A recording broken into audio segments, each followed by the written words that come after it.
आज महाभारत के अंदर एक ऐसे वीर योद्धा हुए, उनकी कहानी के बारे में बात करते हैं। महाभारत होने का ऐलान हो चुका था और कृष्ण ने अपनी दृष्टि पूरी यूनिवर्स के अंदर फैला रखी थी और वो पूरा इस बात का ध्यान रख रहे थे कि पांडव ही जीते। तो कृष्ण को पता लगा कि एक योद्धा जो है वो महाभारत के अंदर लड़ने के लिए आ रहा है और अभी तक वो किसी की तरफ नहीं है, ना कौरवों की तरफ है ना पांडवों की तरफ है। तो कृष्ण उनसे मिलने के लिए चल पड़े। तो वो वीर का नाम था बब्रुवाहन, उनको बबरीक भी कहते हैं और आज के समय में उनको खाटू श्याम बाबा भी कहते हैं, जिनका राजस्थान के अंदर स्थान है। लोग जाते हैं वहाँ, आप में से भी कुछ लोग गए होंगे। बबरीक जो है भीमसेन के बेटे घटोत्कच, उनके बेटे थे ये। इनकी माँ का नाम अहिल्या देवी था। तो ये जब अपनी माँ को कहते हैं कि मेरे को भी युद्ध के अंदर भाग लेना है, तो उनकी माता ने कहा कि तुम किसकी तरफ से युद्ध में लड़ोगे। तो उन्होंने कहा कि आप बताइए मैं किसकी तरफ लड़ूं। उन्होंने बोला कि जो हार रहा होगा उसकी तरफ से आप लड़ोगे। उन्होंने वचन दिया और चल पड़े और रास्ते में कृष्ण से उनकी मुलाकात हुई। तो श्री कृष्ण ने ब्राह्मण का वेश धारण किया हुआ था और उन्होंने बबरीक को पूछा कि तुम कहाँ जा रहे हो। तो उसने कहा कि मैं महाभारत युद्ध होने वाला उसके अंदर भाग लेने जा रहा हूँ।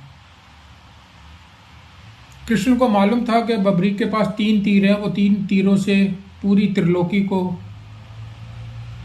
का स्वर नाश कर सकता है और एक तीर से तो वो एक लोक को भी खत्म कर सकता है। ऐसा उसने भक्ति करके वरदान पाया हुआ था।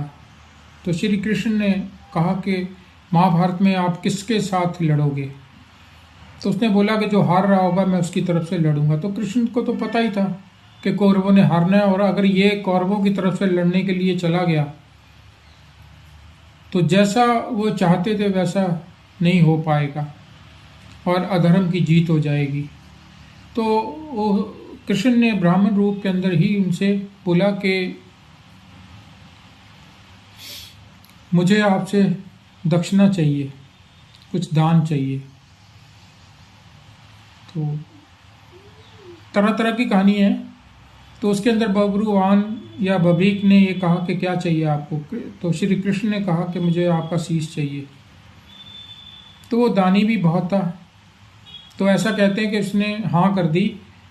और कई जगह पे ऐसा लिखा है कि श्री कृष्ण ने ये सुनते ही कि वो हारे की तरफ से लड़ेगा तो अपना सुदर्शन चक्र से उनका सिर काट लिया था।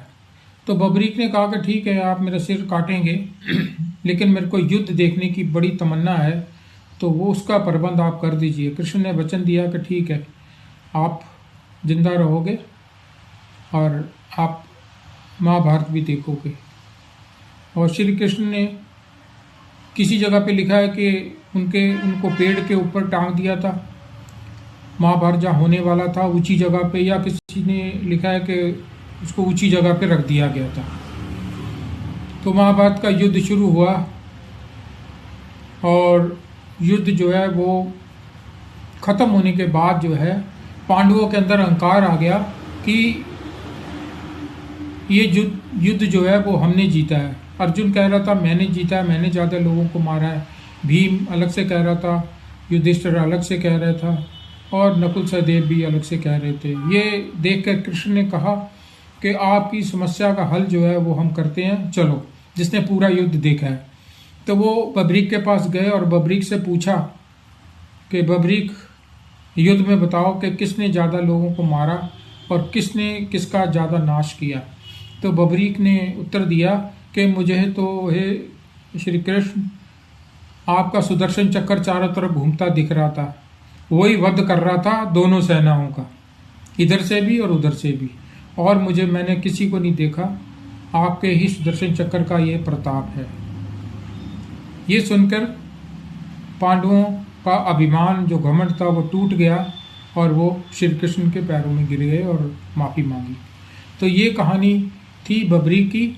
और फिर काफ़ी समय पहले राजस्थान के अंदर कहते हैं खुदाई हुई थी, उनके अंदर बबरीक का सर मिला था, तो वहीं पे ही उनका पूजा स्थल बना, मंदिर बना। लोग जाते हैं राजस्थान में साल के साल, आप भी जाइए। और ये कथा कैसी लगी कमेंट करके बताइए। कहीं गलती हो गई हो तो उसके लिए मैं माफ़ी चाहता हूँ। तो खुश रहिए, स्वस्थ रहिए, मुस्कराते रहिए।